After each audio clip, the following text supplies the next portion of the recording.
Retired human lived alone for years, until 11 alien widows begged for shelter on his ranch. The wind on Orpheus Plain sanded everything down. Paint, footprints, the past. Gideon Hale let it work on him for 10 quiet years after he left the patrol. He kept a square of land alive with fences, a turbine, a cistern, and a mare named Sable. Evenings were coffee on the porch. One night a shuttle limped over the north pasture trailing sparks. It clipped the fence and slid into the arroyo. Gideon grabbed a canteen and limped out expecting scavers. The hatch peeled back. 11 figures stepped into the dust. Furred shoulders, chitin glints, gill fans, eyes in shades he had no names for. Each wore a thin black ribbon on a wrist. A woman with silver eyes spoke. "We're widows," she said. "Euphrates' mine collapsed.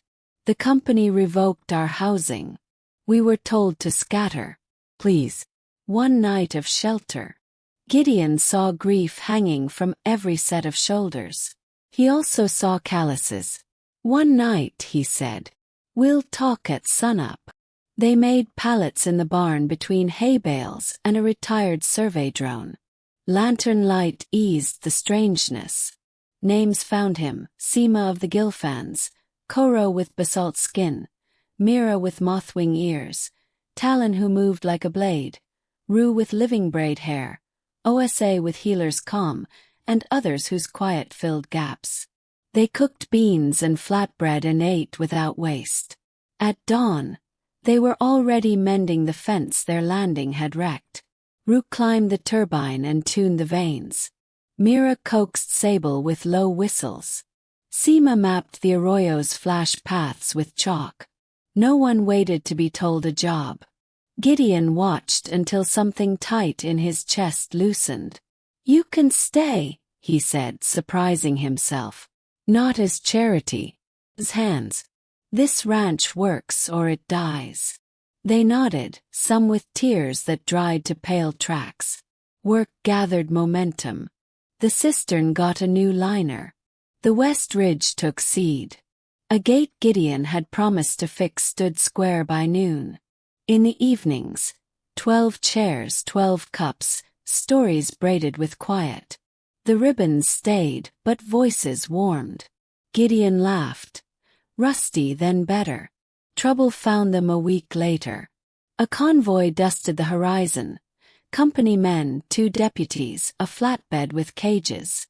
The foreman dismounted and read a notice. Unregistered off-worlders, trespassers, property seizure authorized. He gestured at the widows like tally marks. "Hand them over. The company will reassign."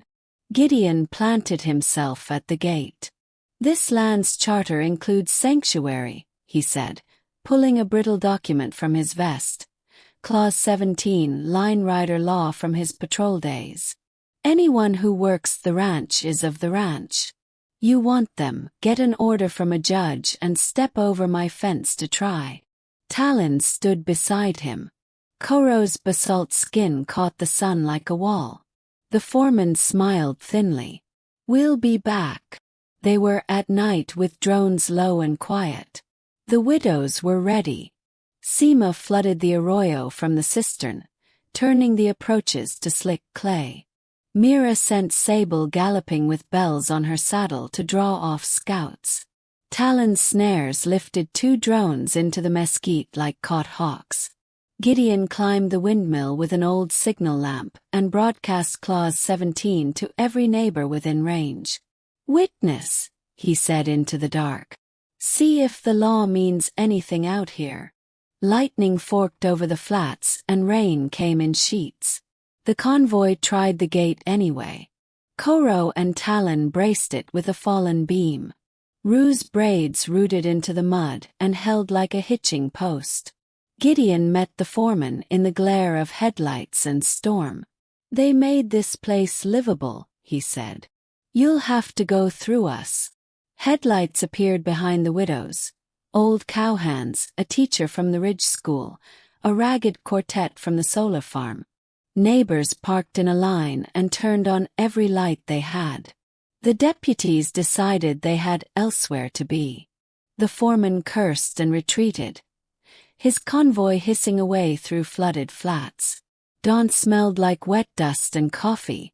Under the porch awning, Gideon unrolled a sheet of digital paper. "I'm adding names to the deed," he said. "Co-holders, partners, family if you'll have it." They had a dozen ways of saying yes. Talon touched her forehead to his. Ose untied the black ribbon from her wrist, set it in Gideon's palm, and closed his fingers around it. Seema laughed like a creek starting up again. Rue's braids dripped rain on the page. One by one, signatures burned into the deed, a small constellation. That evening they painted a new brand on the gate, 12 windmill vanes in a circle. They ate on the porch while stormwater winked in the ruts. Gideon poured 12 cups and passed them down the table. He looked at each face and saw not mouths to feed but a crew with whom the land might finally sing. He raised his mug. "Home," he said softly, a word he had not trusted for years. "Home," they answered, 11 voices, 11 griefs, threaded to his. The wind, which had always sounded to Gideon like a file against bone, moved through the windmill and made music.